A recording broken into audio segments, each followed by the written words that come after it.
Our next factor is the broadhead mechanical advantage. And you can think of a broadhead as just a series of inclined planes. And as you'll remember from high school science or any of the science courses you ever took, an inclined plane just lets us do more work with whatever force is available to work with. The amount of influence that mechanical advantage is going to have depends on the types of broadheads you compare. But it has more influence on a perfect flying, structurally secure error than any other factor except the extreme or ultra extreme FOC. Now, the more efficient the rest of your error is, the more penetration gain a higher broadhead mechanical advantage is going to give you. Because the mechanical is going to multiply whatever force we can save in the error, what's not being used up inefficiently. It's going to multiply that. So the more efficient that error is, the more multiplication you're going to get from that higher broadhead mechanical advantage. So increasing the mechanical advantage is going to increase the transfer efficiency of your error. I'll talk for just a minute about 3-to-1 ratio heads, because there's a lot of people, I see the term kicked around now. The 3-to-1 ratio originally was developed, the term, by Howard Hill, and it referred to his 1-inch wide, 3-inch long broadhead. And it roughly works out to a 3.0 mechanical advantage. But now you have people taking multi-blade heads and they measure, either from the center line up, or they'll measure sometime from the ferrule up for the height of the blade, then they'll measure the length of one cutting edge. Well, if that turns out to be 3, doesn't matter how many blades are on there, they're calling that a 3-to-1 ratio head. But it's nowhere close to a 3.0 mechanical advantage. As a matter of fact, it's not even close to a 2.0 mechanical advantage. So when you hear people throw around 3-to-1 ratio, it's not really telling you anything of any use at all today. When you calculate mechanical broadhead advantage, you take the length of the cutting edge and you divide that by half of the cut width times the number of cutting edges. Now, if you're looking at a single blade head, it's really easy. You just use the width of the cut at its widest point and the length of the cutting edge. But if it were 1 inch wide, it would be a 1/2 inch high, and you would have 2 cutting edges. You multiply 1/2 by 2 and you get 1. If it had a 3-inch cutting side, then you would divide 1 into 3 and you have a 3.0 mechanical advantage.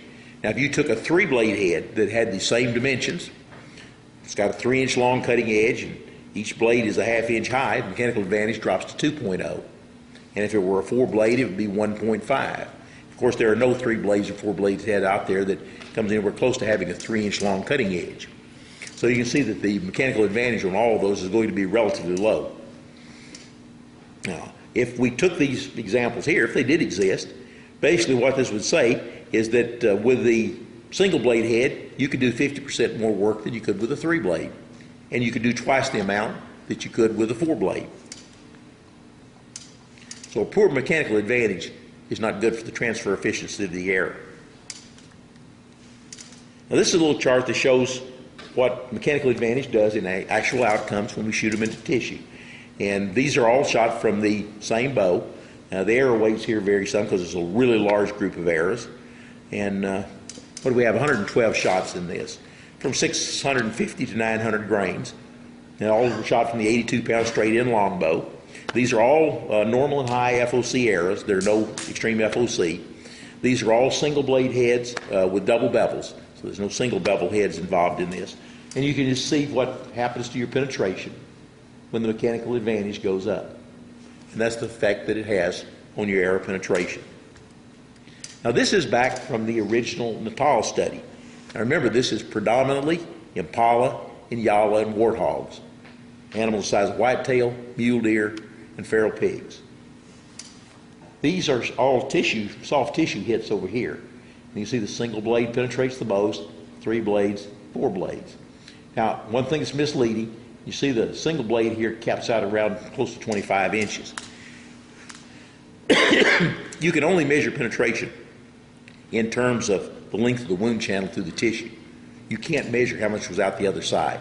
We had a high number of pass-through shots with the single blade. So if there had been tissue out there to measure, this red bar would be significantly higher than where it is. It was just out there as penetration we cannot measure. These, excuse me, my voice just about went yesterday. This is what happens when we introduce just a rib impact. Now remember, these are light animals, so we're talking ribs the size of deer. And there's your single bevel, or single blade, excuse me, and here's the 4-blade. It penetrates the 3-blade. And when we look at scapular hits, we get the same thing, the single blade, the 4-blade, and the 3-blade. This has to do with the very molecular structure of a bone. It's very difficult to split a bone in 3 directions. It's much easier to split it in 1 direction or in 2 directions that are at 90-degree angles. But trying to split it in 3 directions is very, very difficult to do. Part of Mother Nature's structure to protect the body from those penetrating wounds. So that's something you need to think of when you're picking out your broadhead to use, is that anytime you hit a bone, any 3-blade is going to be your worst penetrating head. On soft tissue, it's going to do fine. But if you hit a bone, you're better off with a 4-blade than you would be with a 3-blade.